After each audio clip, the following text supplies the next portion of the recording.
মহাভারতের বিশেষ অংশ থেকে আমার নিজের পড়া সংজ্ঞা। কে কে বলে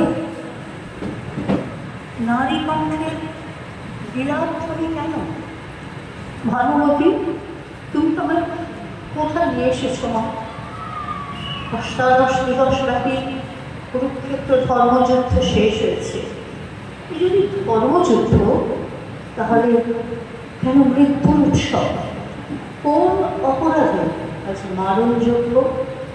কোন অপরাধে আমি কৌরব মহিষী গান্ধারী আজ এখানে এই শ্মশান ভূমিতে, এই রণভূমে আমি আমি কাঁধে আজ তুলে বেড়াচ্ছি? আমার যে সন্তানকে আমি অবহেলা করেছি, কোনদিনও তাদের স্নেহ দিইনি, আজ তাদের জন্য আমার আচ্ছাদিত নয়নে আজ অশ্রু পারে ধারা। এই যুদ্ধের জন্য আমিও দায়ী, কারণ আমি তো চেয়েছিলাম পাণ্ডবদের জয়, তাই আমার শতপুত্র আজ নিহত। ভানুমতি, এত কারা কারা আছে, কারা তাদের পিতা স্বামী পুত্রদের খুঁজে বেড়াচ্ছে। এই মরণযোগ্য দেখতে হবে বলেই কি বিধাতা আমার চক্ষুকে আচ্ছাদিত করেছিলেন? চিরকাল ধর্মব্রতে থেকেছি, ন্যায় ব্রতে থেকেছি, বলেছি যত ধর্ম তত জয়, বলেছি জয়ী হোক রাজা হোক পাণ্ডব সন্তান। তাই আজ আমার এই বেদনা আঘাত শুধু নব নব ধর্মপথ আমাকে শুধু আঘাত দিয়েছে। আজ নয়, দীর্ঘদিন আগে যখন তরুণী গান্ধার রাজকন্যা গান্ধারী বিবাহের নামে ধর্মের দোকান দিয়ে বলি প্রদত্ত হয়েছিল, তখন আমার কথা কেউ ভাবেনি। দুই রাজ্যের রাজনৈতিক কারণে এই বিবাহ সংঘটিত হয়েছিল। আর সেই দিন থেকে আমি গান্ধারী প্রতিজ্ঞা করেছিলাম, মানে আমি যদি আমাকে না দেখে ভালোবাসতে পারেন, তাহলে আমিও তাকে না দেখেই ভালোবাসবো।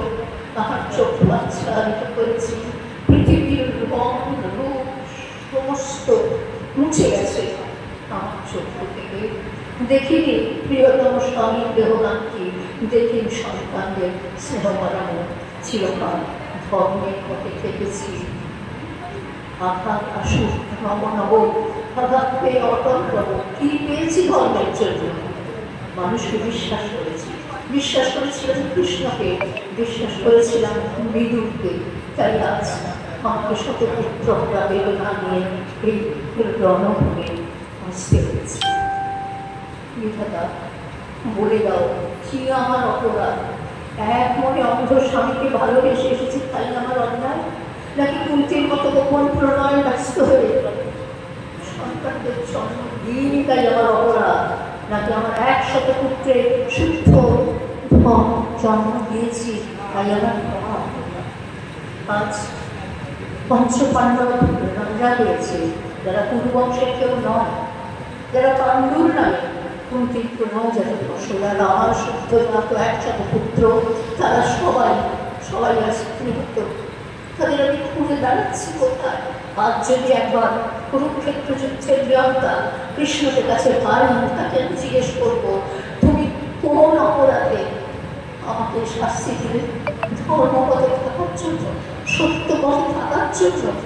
চিরদিন আমি বলে এসেছি, জয়ী হোক রাজা হোক পাণ্ডব সন্তান, আমার সন্তান থাক নিষ্ফলের হতাশের দলে। সেদিন জননীর কথা শুনতে পাবি বিধাতা, যেদিন ধৃতরাষ্ট্রকে বলেছি ত্যাগ কর পুত্র দুর্যোধনে, সেদিন শুধু মায়ের মুখের কথা শোনি, তার অন্তরের ব্যথা। আজ এই রণভূমে আমি খুঁজে বেড়াচ্ছি আমার অভাগা পুত্রদের, যাদের আমি স্নেহ দিইনি। আজ তাদের জন্য আমার আচ্ছাদিত নয়নে কেন অশ্রু হয় না? একজন আমাকে মা বলে ডাকো। দুর্যোধন, সুযোধন, চন্দ্রেয়, বিকর্ণ, সৌপর্ণ, একবার আমি খুঁজছি। জননী গান্ধারী কে আমাকে জন্ম বলে ডাকলো? জানি আমি কৃষ্ণ। কৃষ্ণ বাসুদেব, তুমি এসেছো, কি দেখতে এসেছো কৃষ্ণ?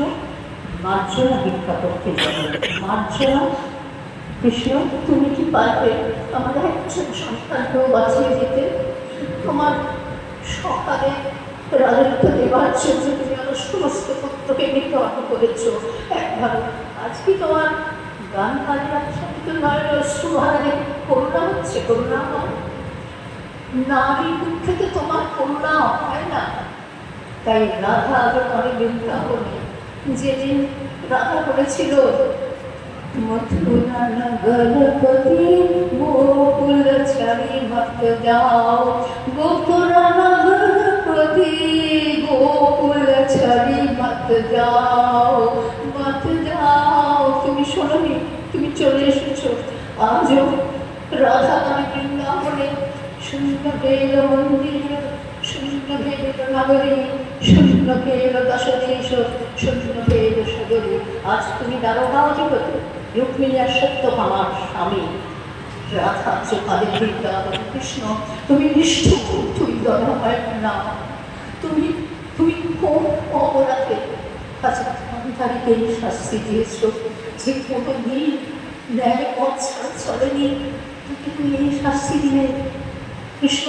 আমার 100 পুত্রে অন্তত একজন পুত্রকে তুমি বাঁচিয়ে রাখতে পারতে, যার অপরাধ সবচেয়ে কম ছিল, যে অন্ধ বাবা মার আশ্রয় হতো। তুমি দয়া করনি কৃষ্ণ। আজকে আমি তাদের খুঁজে বেড়াচ্ছি, কেউ নেই।